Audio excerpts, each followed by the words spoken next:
Bonjour et bienvenue sur Book TV.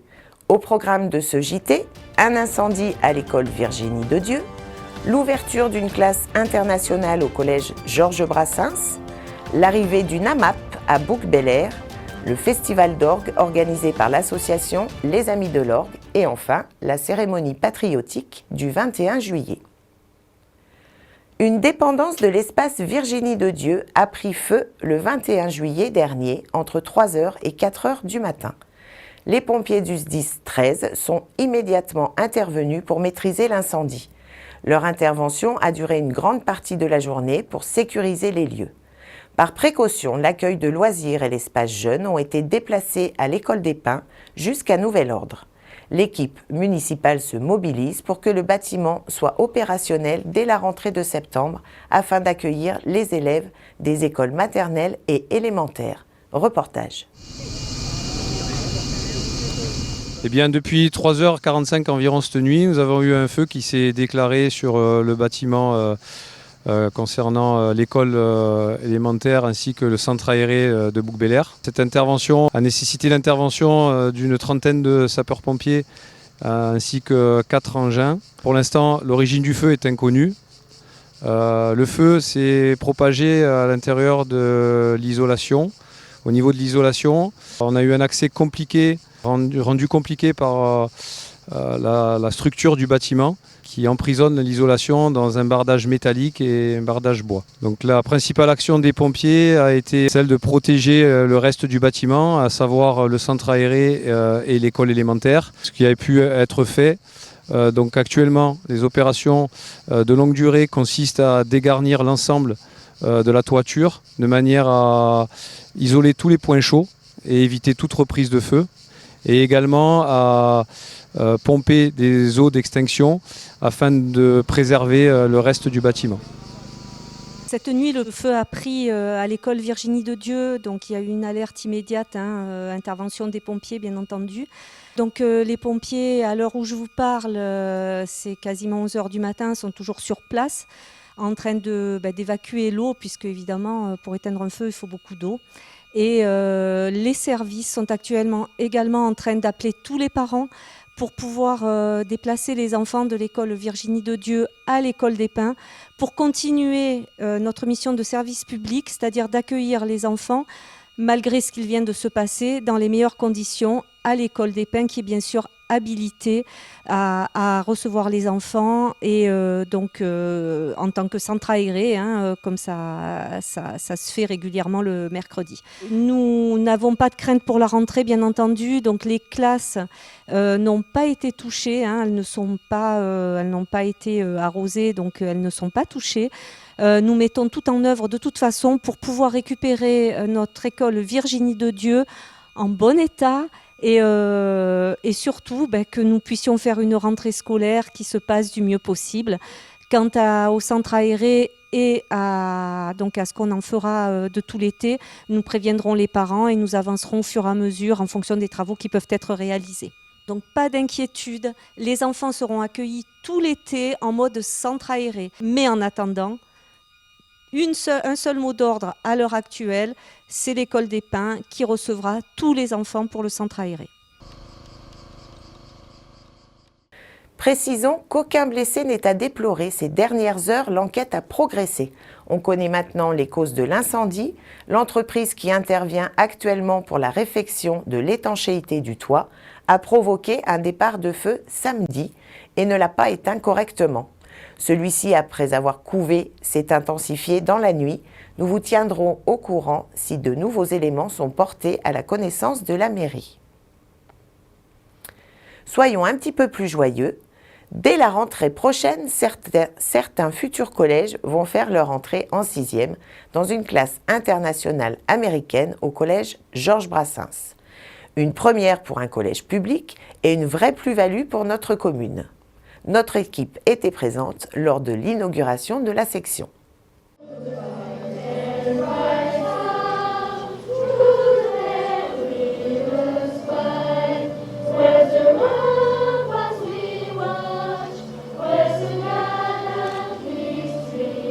L'ouverture de la section internationale, elle est décidée par le ministère Il faut que l'établissement se lance dans la constitution d'un dossier pour définir différents fonctionnements dans le cadre de cette offre éducative.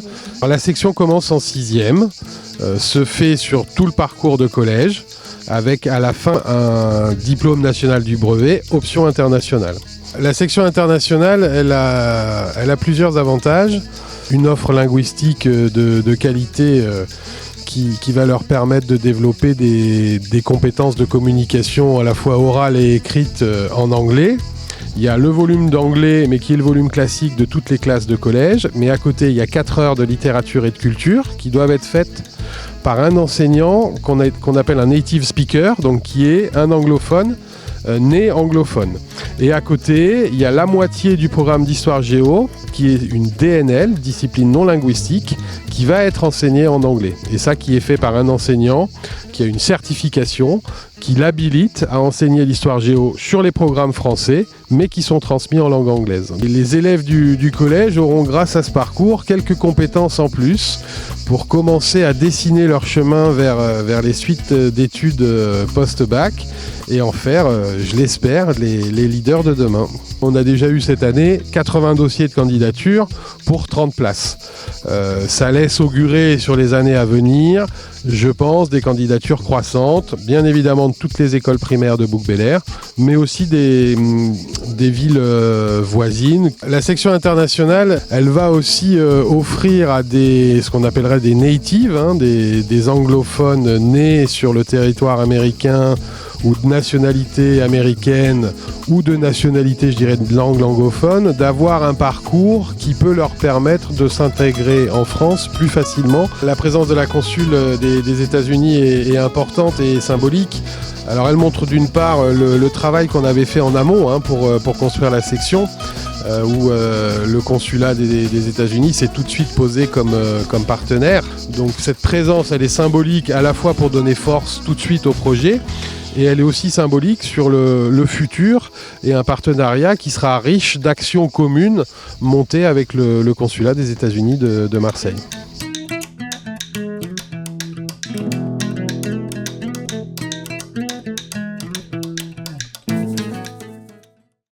Soutenir les producteurs et agriculteurs locaux et consommer des produits sains et de saison, c'est possible grâce à l'association AMAP Bouc-Bel-Air. Les adhérents bénéficient d'un panier de légumes chaque semaine et assurent un revenu décent à un agriculteur local. Reportage.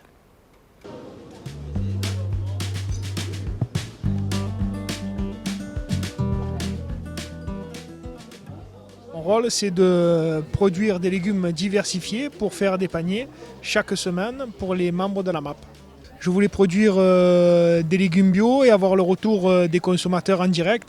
Et là, je trouve que c'est ce qui correspond le plus à ma volonté et c'est le meilleur circuit de commercialisation pour permettre à ma petite activité de vivre.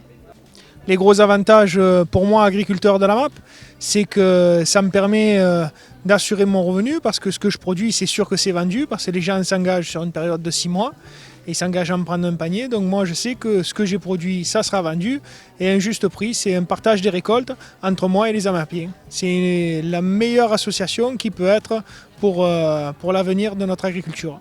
Ce que je fais moi, c'est que je fais partie des référentes légumes, on est 3. Donc notre rôle à nous, en fait, c'est de faire le lien entre les AMAPiens et les maraîchers qui produisent les légumes et de constituer les contrats, de faire la liaison quand il y a des choses qui ne vont pas, de faire la liaison quand il y a des choses qui vont. On est là vraiment, on coordonne la relation entre les maraîchers et les AMAPiens.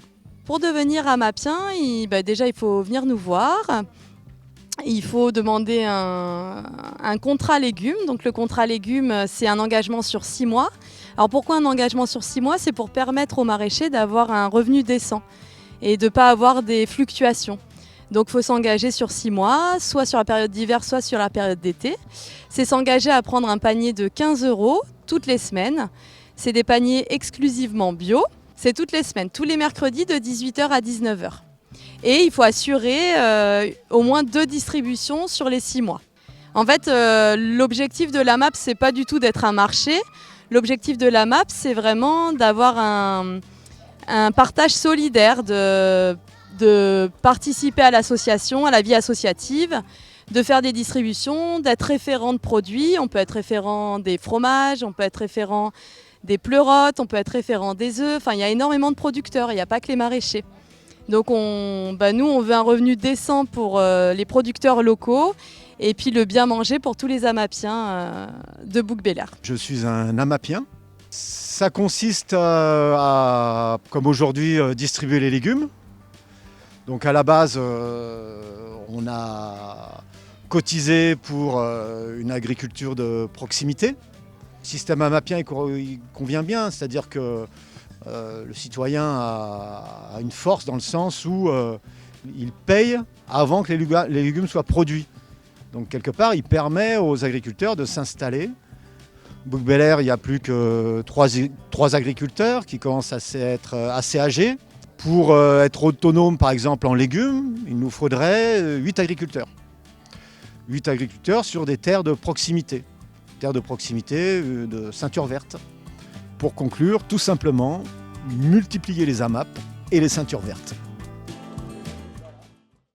L'orgue de Bouc-Béliard est un véritable patrimoine qui vit grâce à l'association Les Amis de l'Orgue, qui organise plusieurs événements tout au long de l'année.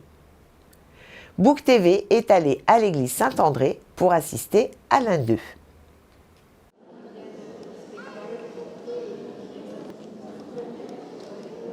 Je suis président de l'association des Amis de l'Orgue de Bouc-Béliard, de l'orgue de l'église Saint-André, un instrument qui a été construit en 2006, un instrument neuf, un projet culturel de la ville soutenu par le pays et la région et le département. Et nous y organisons ici, dans cette église Saint-André, des concerts toutes les années sur un cycle de 7 à 8 concerts par an et avec plus ponctuellement un festival d'orgue autour de 3 à 4 concerts. Ici, cette année, nous avons 3 concerts dans l'église au mois de juin. Voilà. Et il y a des talents absolument extraordinaires que nous entendons ici exceptionnellement, puisque depuis quand même le début, nous sommes soutenus par toutes les instances possibles de la mairie pour réaliser ce festival. L'instrument qui est derrière nous, c'est un instrument qui est typé musique baroque 17e, 18e siècle. Donc c'est un instrument extrêmement pointu, fabriqué par un grand facteur d'orgue, Jean d'Aldosso. C'est un instrument qui est apprécié de tous nos concertistes. Et c'est bien pour une ville comme Bouc-Béliard, c'est bien aussi pour une région que d'entendre les meilleurs musiciens de son pays et de l'étranger qui viennent jouer cet orgue.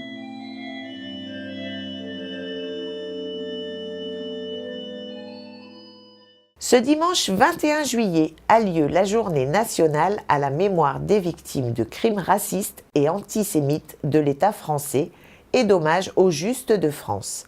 Une cérémonie s'est tenue à Bouc-Béliard devant la stèle René Cassin, située à la Graciane.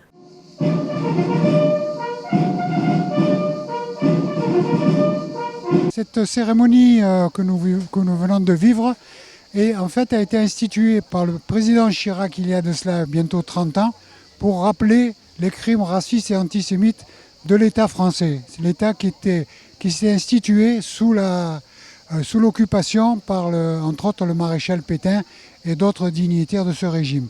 C'était un gouvernement de racistes et d'antisémites qui ont mis la France en ruine. J'ai été empreint d'émotion tout au long de cette cérémonie, en pensant tout simplement à tous ces gens-là, à toutes ces femmes, tous ces hommes, tous ces enfants qui ont souffert le martyre en plein mois d'août, et surtout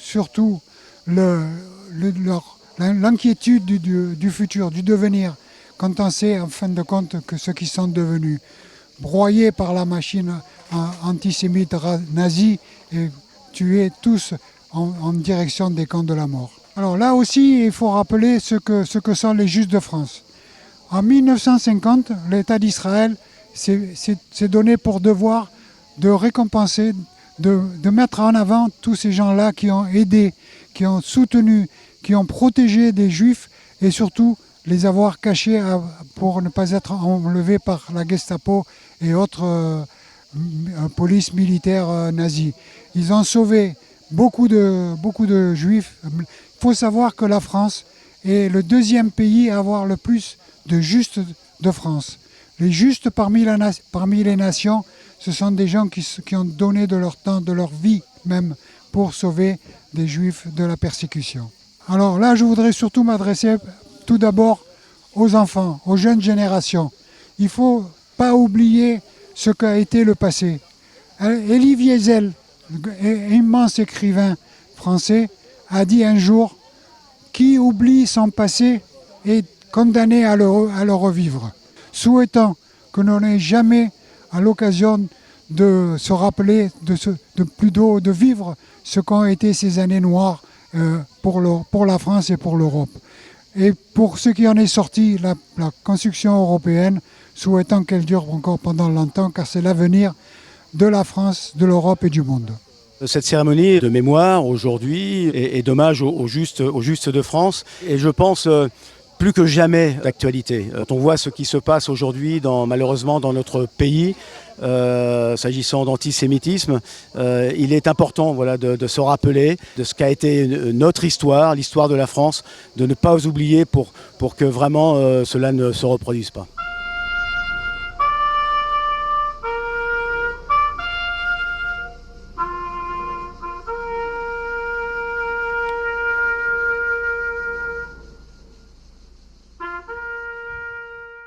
Voilà, c'est tout pour cette semaine. Rendez-vous la semaine prochaine et je vous souhaite une agréable semaine à tous.